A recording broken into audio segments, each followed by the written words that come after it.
পঙ্গুত্ব বরণ করে আজও জীবিত শহীদ হিসাবে এখনো আমাদের কাছে রয়ে গেছে। আমরা মহান মুনিবের কাছে ফরিয়াদ করছি তিনি যাতে অতি দ্রুত তাদেরকে পূর্ণ সুস্থতার নিয়ামত দান করেন। বিগত ফ্যাসিস্ট সরকার জামাতের 5 জন শীর্ষ নেতৃবৃন্দকে ফাঁসি দিয়ে 6 জনকে আটক রেখে হত্যার মাধ্যমে এ দেশ থেকে ইসলামকে মুছে দেওয়ার চেষ্টা করেছে। ইতিহাস সাক্ষী দিচ্ছে, আজকের এই সমাবেশ সাক্ষী দিচ্ছে, তারা জামাত ইসলামীকে মুছতে পারেনি। এরা মুছতে পারবেও না। কেননা মহান আল্লাহ ঘোষণা দিয়েছেন, ইউরিদুনা লিইউতফিউ নূরাল্লাহি বিআফওয়াহিহিম ওয়াল্লাহু মুতিম্মু নূরিহি ওয়ালাউ কারিহাল কাফিরুন। এরা ইসলামের আলোকে ফু দিয়ে নিভিয়ে দিতে চায়, কিন্তু এরা ইসলামের আলোকে ফু দিয়ে নিভিয়ে দিতে পারবে না। ইসলাম পূর্ণরূপে উদ্ভাসিত হবে, গোটা বিশ্বে ছড়িয়ে পড়বে।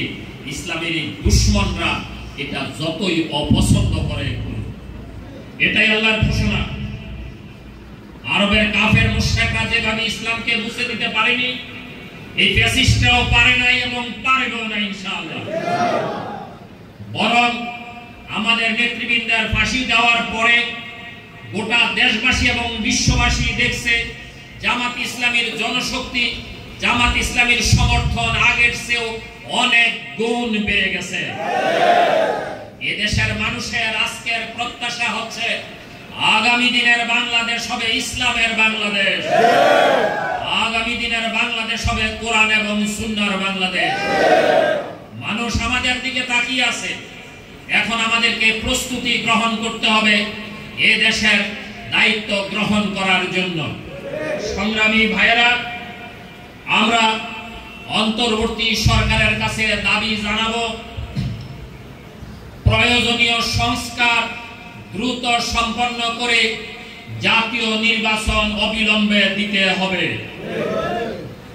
তবে আমরা এ দাবিও জানাবো, খুনি শেখ হাসিনার বিচারের পূর্বে, খুনি হাসিনার দোসরদের বিচারের পূর্বে এ দেশে যাতে কোনো নির্বাচন দেয়া না হয়।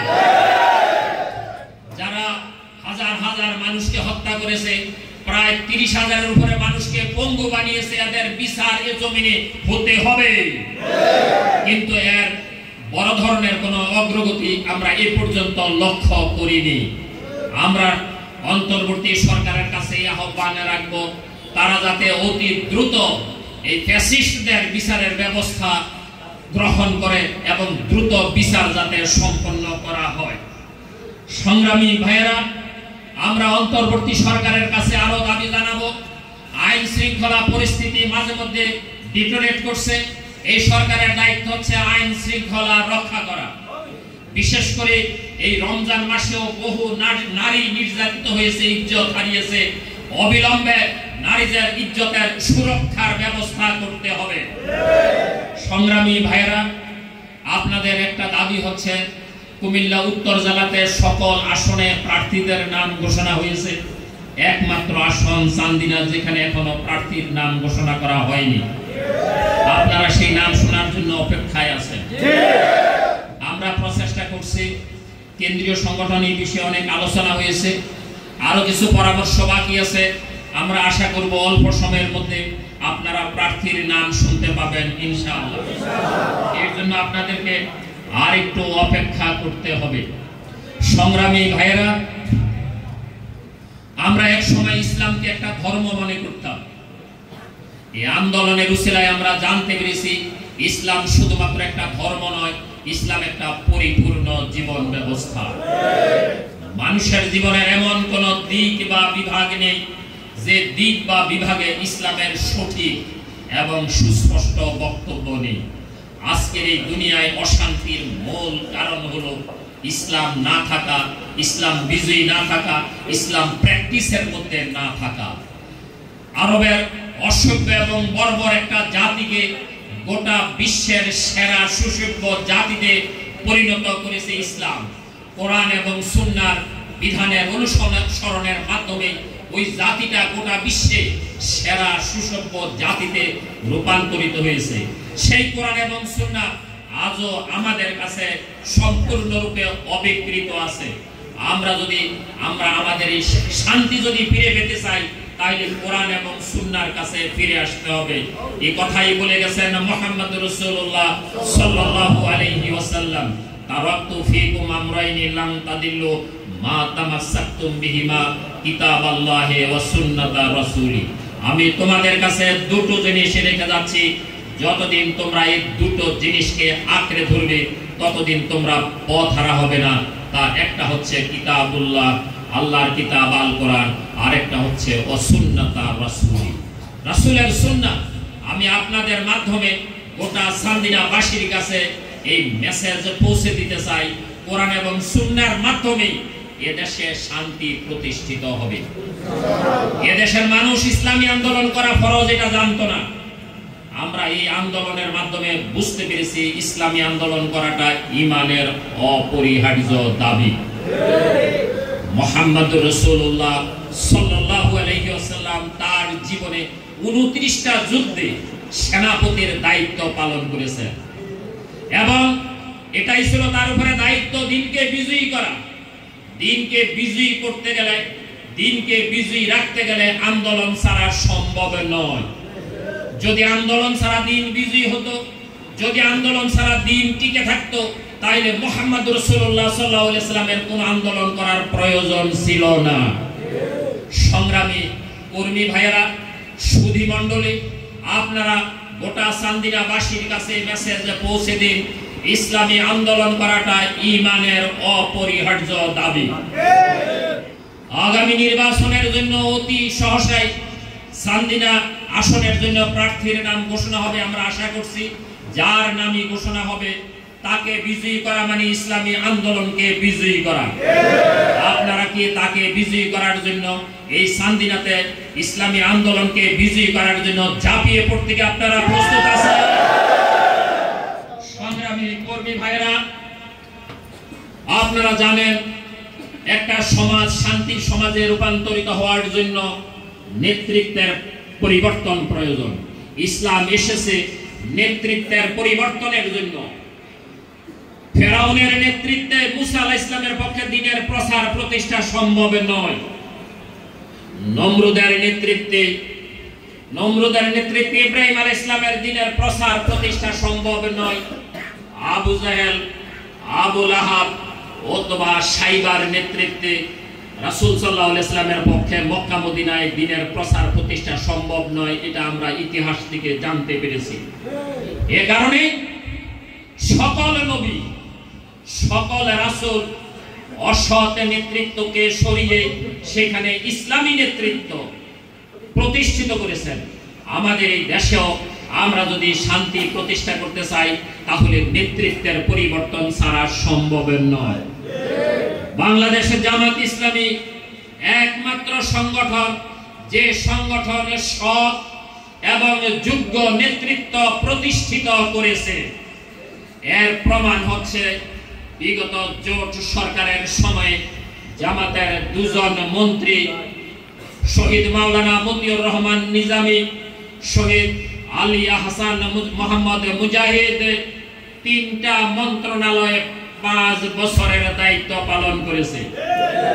দায়িত্ব পালন শেষে যখন জোট সরকার বের হয়, তখন দুর্নীতির অপরাধে বিরোধী দলীয় নেত্রী তৎকালীন শেখ হাসিনা এবং খালেদা জিয়াকে আটক করেছে।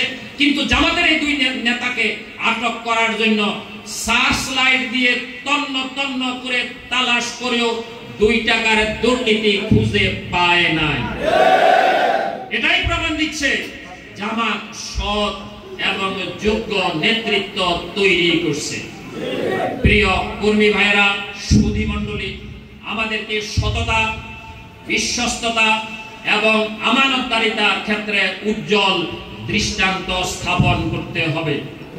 সামনে আসতেছে 11 তারিখ থেকে দাওয়াতি পক্ষ। এই পক্ষে সান্দিনার ঘরে ঘরে দাওয়াত পৌঁছে দিতে হবে। একটা ঘর যাতে বাকি না থাকে যে ঘরে জামাতের সুমহান দাওয়াত পৌঁছবে না। কেন্দ্রীয় সংগঠন আরো দাবি জানিয়েছে প্রতিটা ভোট কেন্দ্রে আমাদেরকে 8টা ইউনিট প্রতিষ্ঠা করতে হবে। পুরুষ 3টা ইউনিট, মহিলা 2টা ইউনিট, শ্রমিক, ছাত্র, ছাত্রী 8টা ইউনিট প্রতিষ্ঠা করতে হবে। কিন্তু এই ব্যাপারে এখনো আমরা অনেক পিছিয়ে আছি। এখন আপনাদেরকে তালাশ করে দেখতে হবে কোথায় কোন কোন ইউনিট বাকি আছে, যেখানে যে ইউনিট বাকি আছে সেই ইউনিট প্রতিষ্ঠা করতে হবে।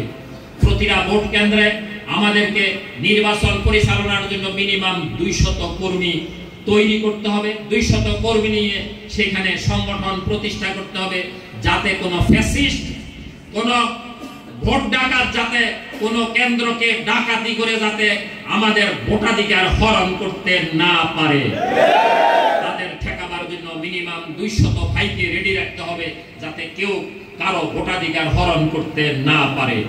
সংগ্রামী চান্দিনা ভাষী, এখন সময় এসেছে আপনারা যারা এখনো এই আন্দোলনে যুক্ত হন নাই, যে সমস্ত সুধী মণ্ডলী এখনো জামাতে যুক্ত হয় নাই, অবিলম্বে জামাতে যুক্ত হয়ে এই আন্দোলনকে আরো বেগবান করার জন্য আমি আহ্বান রাখছি। এখন এই আগস্ট বিপ্লবের পরে বিভিন্ন জায়গা থেকে জামাত ইসলামীতে দলে দলে, কোথাও ব্যক্তিগতভাবে, কোথাও যৌথভাবে জামাতে এসে যোগদান করছে। আমরা আশা করব এই চান্দিনার আপামর জনতা এবং বিভিন্ন সংগঠনের আমাদের যে সমস্ত বন্ধুরা আছেন যারা চাচ্ছেন এই সমাজের মধ্যে আল্লাহর বিধান কায়েম হোক, আমি তাদেরকে উদাত্ত আহ্বান রাখছি জামাত ইসলামের পতাকা তলে শরীক হয়ে এই আন্দোলনকে আরো বেগবান করার জন্য। সংগ্রামী বন্ধুরা আমার, এই দুনিয়ার জীবনে শেষ নয়, আমাদের সকলকে একদিন আল্লাহর কাছে ফিরে যেতে হবে। ফিরে যাওয়ার আগে আমাদেরকে প্রস্তুতি নিতে হবে। ইয়া আইয়ুহাল্লাযীনা আমানুত্তাকুল্লাহ ওয়াল তানজুর নাফসুম মা কদ্দামাত লিগাদ ওয়াত্তাকুল্লাহ ইন্নাল্লাহা খাবীরুম বিমা তা'মালুন। হে ঈমানদারগণ, আল্লাহকে ভয় করো। প্রত্যেক ব্যক্তি যাতে স্মরণ করে আগামীকালের জন্য কি কামাই করেছে। ওয়াত্তাকুল্লাহ, আল্লাহকে ভয় করো। ইন্নাল্লাহা খাবীরুম বিমা তা'মালুন, তোমরা কে কি করছো আল্লাহ বলছেন আমি সব খবর রাখি। সুতরাং আল্লাহর ভয়কে অন্তরে জাগরুক রেখে সকল পাপাচার ছেড়ে দিয়ে, অন্যায় অশ্লীলতা ছেড়ে দিয়ে